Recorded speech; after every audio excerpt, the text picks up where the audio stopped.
quite a while, we see more and more Danish flagged boats around us. They don't look like cruisers, people who live on the boat. They are big groups of young blonde girls. And I was very interested to find out what this phenomenon is all about. Welcome to Sailor's Life. Today I'm on Siernen, a Bavaria 49-foot. I can't wait to hear how it works out if 12 girls spent their gap year for a month on that boat. Just wanted to ask you, how did the idea of sailing together for a few months came about? I have a boat at home with my family, so I was very intrigued by living on a boat in another country and see how that was with more people that I didn't know that was my family. I think when you stay 12 people in a space so small as this, you form like a special connection. So I think you make friends for life on a boat like this if you stay for quite a long time. Weren't you scared that also could bring problems to have so many people on such a small space?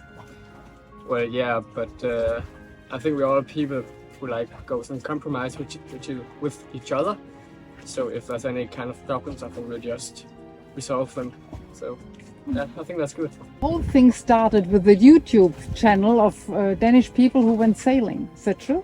They sailed around the world, and it's a TV show in Denmark that everyone sees a lot.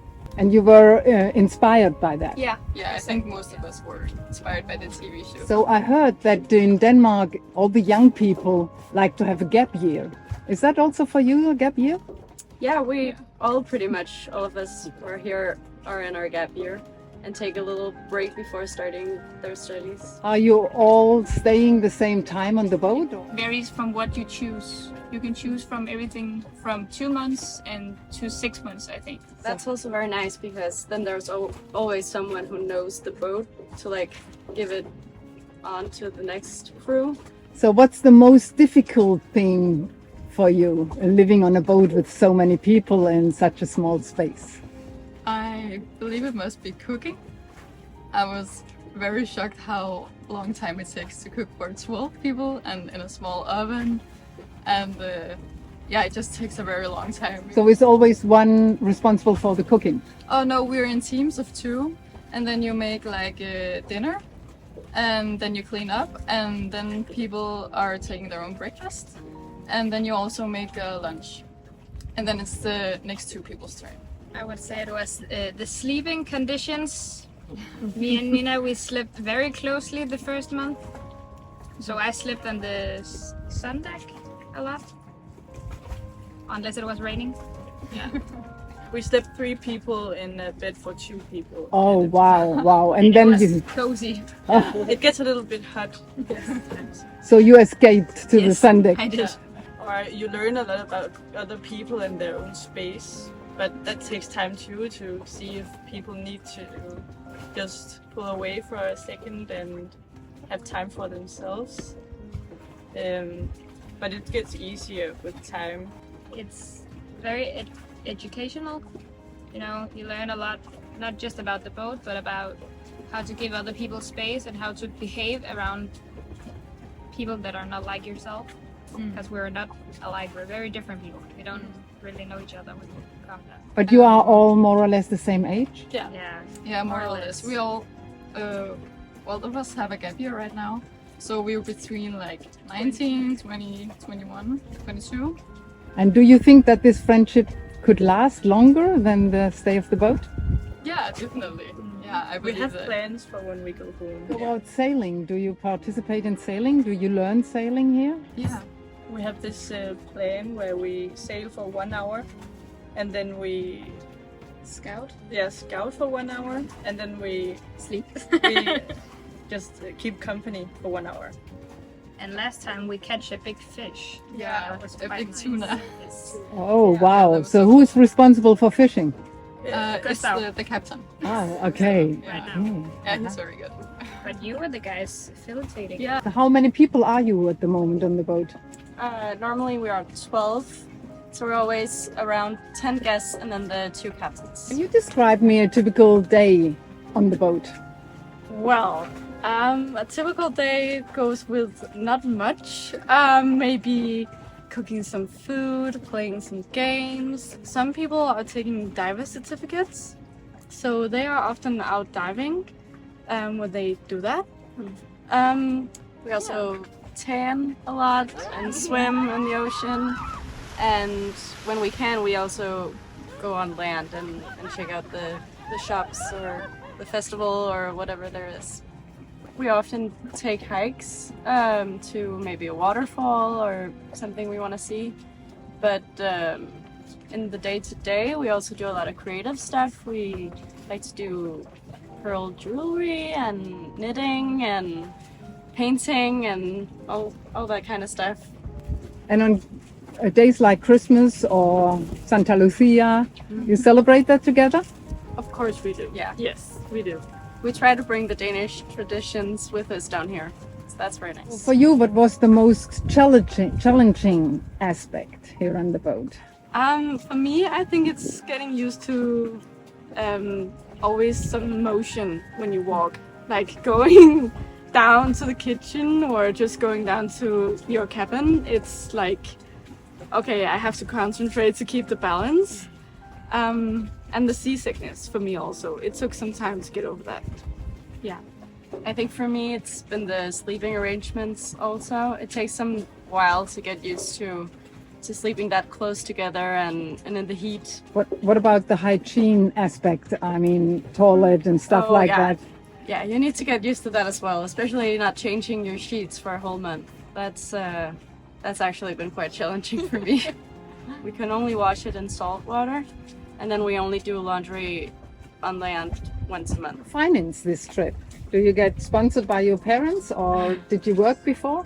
I mean, of course, it's different for everyone. I personally worked for a year and a half after I finished school, and saved up to it by doing that. I did kind of the same. I spent a year working, getting in the money, and then I've traveled for like 2 years, and I don't have sponsorship back home.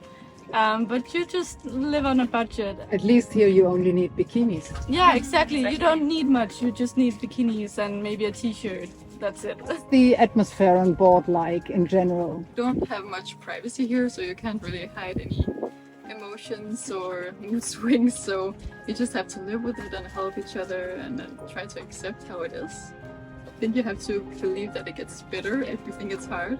And every Monday we have like a Monday meeting, where we say how we feel and how the week have been, and the highlights of the week, and maybe if we have some criticism of how it works in the boat.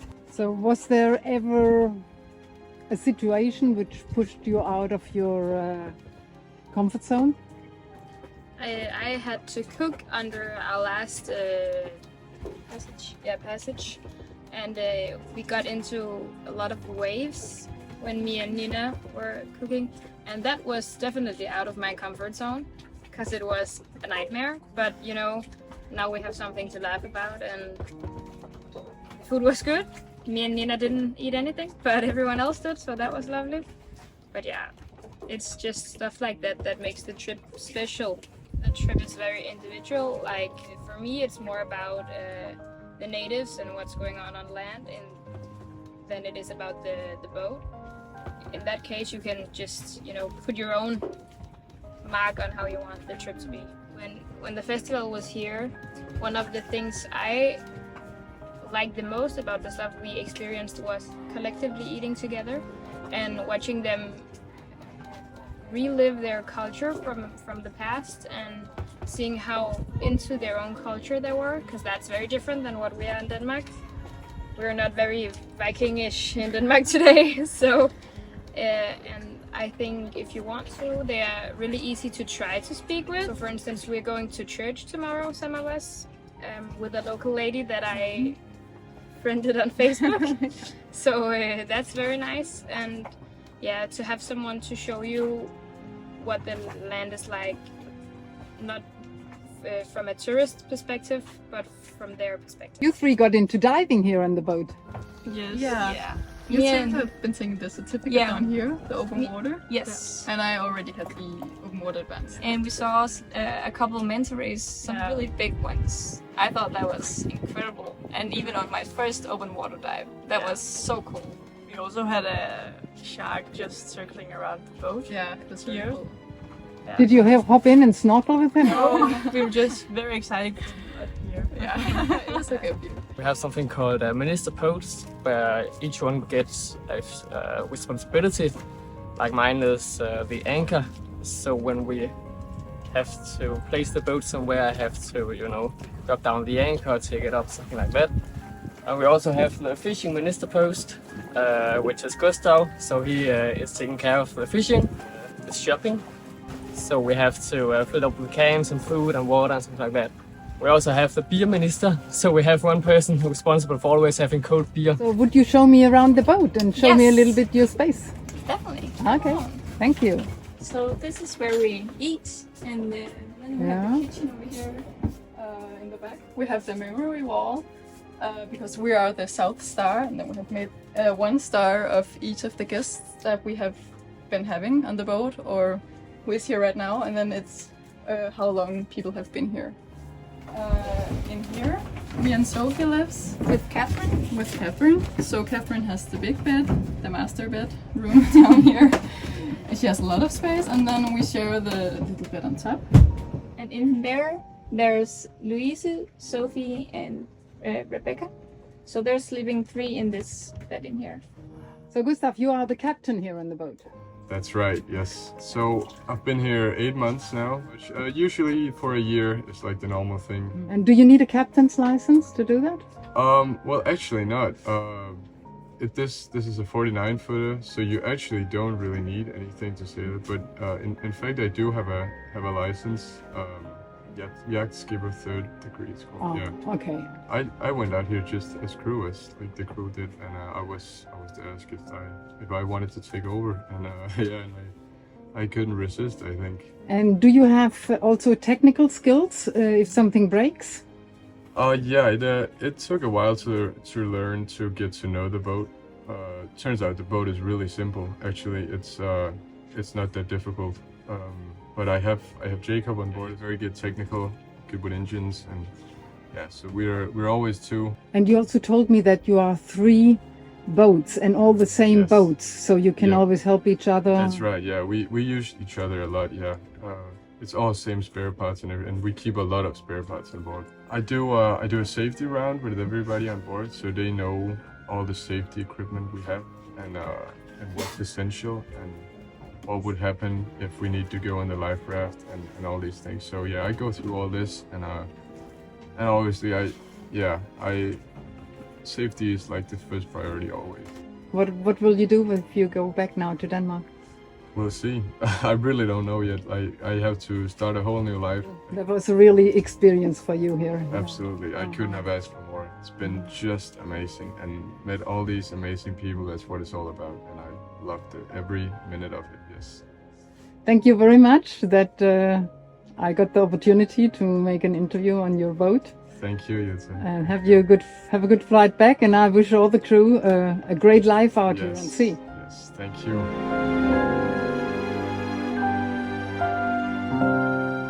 If you have any more questions that we haven't discussed yet, please write them in the comments so that I can ask my next interview partners about them. Subscribe my channel Sailors Life if you want to hear more facts, experiences and stories. Give me a thumb up and press the bell if you don't want to miss any of these informations.